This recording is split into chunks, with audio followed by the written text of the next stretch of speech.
What is up, my friends? We are back again with 5 bold predictions to finish out the NBA regular season. Let's go. First one we're going to start off with is the Golden State Warriors. And my prediction for the Warriors is they're going to shut it slash slow it down. The reason being is there is no reason to push this year. Porzingis is not healthy, no Jimmy Butler, and Steph Curry clearly is not right.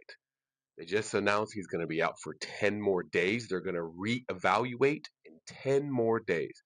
There is no need to bring him back, rush him back when you are in the eighth position, losing 6 of your last 10 games and only up a game and a half and 2.5 games on 9 and 10.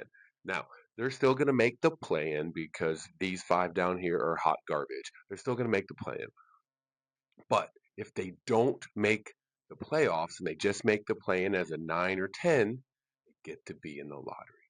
And right now, the 7 through 10 in the East actually is looking like they're going to have a better record than some of them in the West. So it would benefit the Warriors the most to just stay where they are. Don't bring Steph back. When they check him in 10 days, say he's out for the rest of the year and then lose their way to the 9 or 10 and lose in the play-in. That will get them the 10th, 11th, maybe 12th best odds at getting to the top 4. At that point, you never know. But I know this sounds awful and whatever. The Mavs did this 2 years ago, and they got Derek Lively. They got a cornerstone of their franchise to pair with Luca, and now to pair with Cooper Flag. They have a cornerstone. The Warriors could do that. They could get lucky, get up in the top 4, just like the Mavs did with Flag, whatever, or they could just have another solid pick, or they could use that pick to help trade for some guy in Milwaukee. So, my prediction for the Golden State Warriors is they shut it down, aka slow it down. They don't do a complete tank, but they slow it down to drop below the Clippers and the Blazers or to be in that area in the 9-10. So then they lose in the play in and they get in the lottery. Bowl prediction number 2, the San Antonio Spurs get the number 1 seed out west. And here's why I believe that. They have 2 more games left than the Thunder do. Also, the Thunder are just trying to get healthy. They're not stressing about their record and all that stuff. They're trying to get healthy. They're trying to get Shea back. They need to get AJ Mitchell back. They need to get J Dub back. They're going to be bringing guys in and playing stuff and trying to figure out their rotations and all of that. Spurs don't have any of that issues. They have none of those issues. They are trying to win. They are trying to prove to everybody and themselves that they can do this. So there's no reason for them to be slowing down. Whereas Oklahoma City, I'm not saying they're slowing down, but the biggest, most important thing for Oklahoma City to finish out the year is to make sure all of their pieces are healthy and all of their pieces are playing together. That is not the same end of the year goal that the Spurs have. The end of the year goal the Spurs have is to win, win, win, and get themselves set up to make a run to the finals. The Thunder know that the only way, that they're going to do that is if Shea is 100%, J Dub is 100%, AJ Mitchell is flowing, and their rotation is locked in. That's how they're going to get there. So I just think that it's just not set up for the Thunder, and it's more set up for the Spurs. And then on top of that, if you look at this, the strength of schedule rankings, Oklahoma City has the fifth, hardest schedule remaining, whereas the Spurs have the 11th. But Oklahoma City has 10 home games left. Spurs have 13. So you can see the schedule favors the Spurs, and the nature of the team right now favors the Spurs to get that number 1 seed. Number 3 in the bold predictions for the end of the regular season, Jason Tatum comes back and he looks awesome, and the Celtics are a threat. The Celtics, I think, are already a threat to make it to the Eastern Conference Finals and maybe even NBA Finals, but I don't think they can win without Tatum. But if Tatum comes back and he takes over the Baylor Shireman minutes right now, which is about 20 minutes a game, 20 to 25, and he plays that role for right now when he's not 100%, but he's going to be close because he would not come back if he was not close. They're already have a 2-game lead up on the Knicks. and they're playing well. So I could see them still going. They beat the crap out of the Bucks last night. Even with Giannis back, they just destroyed them because their team is so locked in, and they all play hard. They all know what they're doing. If they are able to bring Tatum in, drop him in this, that was going to help this team skyrocket. They don't need him to be Jason Tatum of last year or 2 years ago when they won the finals. They don't need that guy. They just need another guy out there to make the other team go, holy crap, he's here. And I think that's what's going to happen. I think he's going to come back in the next couple weeks. He's going to knock off some rust, and they're going to be ready to go for the playoffs, heading, hopefully, in their eyes, to the finals.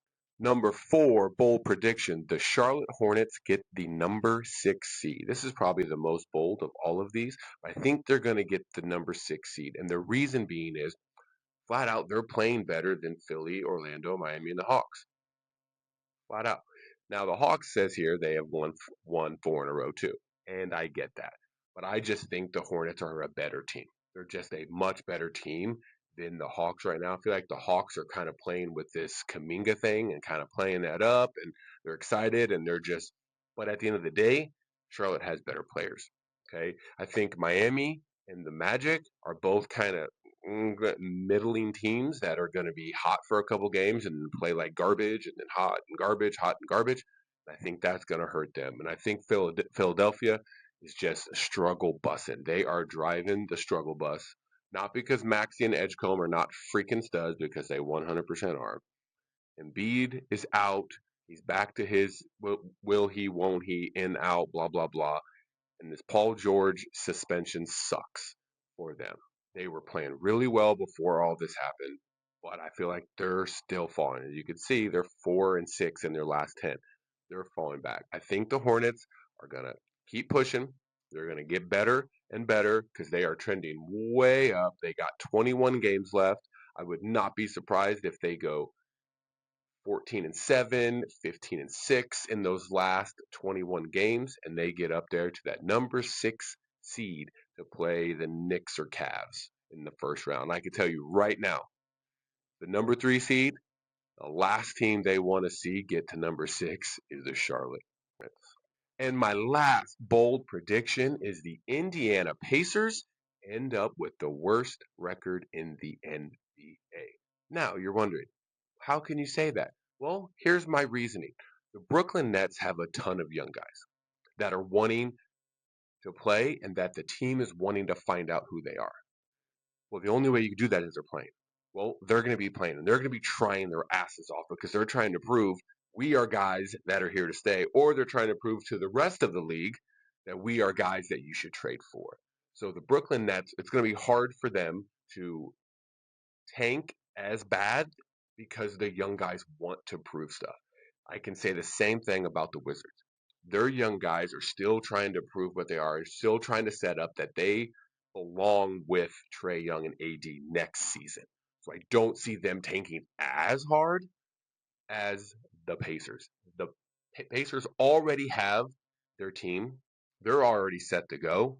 So there's not too many young guys there that are trying to prove something as as good young guys to try to prove that they're going. But I could see Nemhard being out for the year, Siakam being out for the year, and just kind of rolling with the guys that they don't see as with them. I would be shocked if Zubats came back.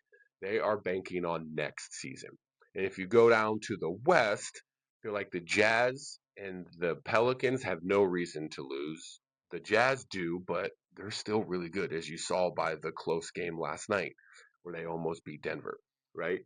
But the Kings, I think the biggest issue for them is they keep playing Westbrook and DeRozan. Those guys don't want to tank.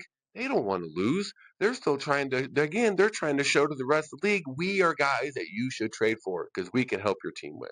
There's no point for them to be trying to lose, but the Kings keep playing them for some freaking stupid reason.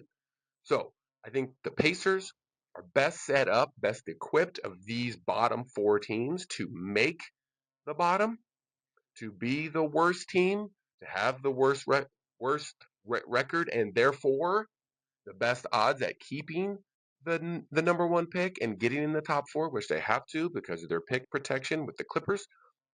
Remember, they only get picks 1 through 4 and then 10 and above. 5 through 9 goes to the Clippers. So the Pacers have the most of the bottom four: Washington, Brooklyn, Indiana, Sacramento, who are clearly the bottom four. The Pacers have the most incentive to get in the bottom four and the least reason to keep playing, or the least, well, the Kings don't have a reason to keep playing, but they're going to keep playing because they keep playing the vets that want to prove something. So I think the Pacers are going to end up with the worst record in the NBA with best odds, which will hopefully, for them, get them to one of the top four picks and keep that pick. There you go, my friends. 5 bold predictions to finish out the NBA regular season. I'm excited to watch how all this plays out and see just how we end up going into the playoffs. If you like this, which of course you're right here, so of course you do, hit that like, hit that subscribe button. Talk to you soon.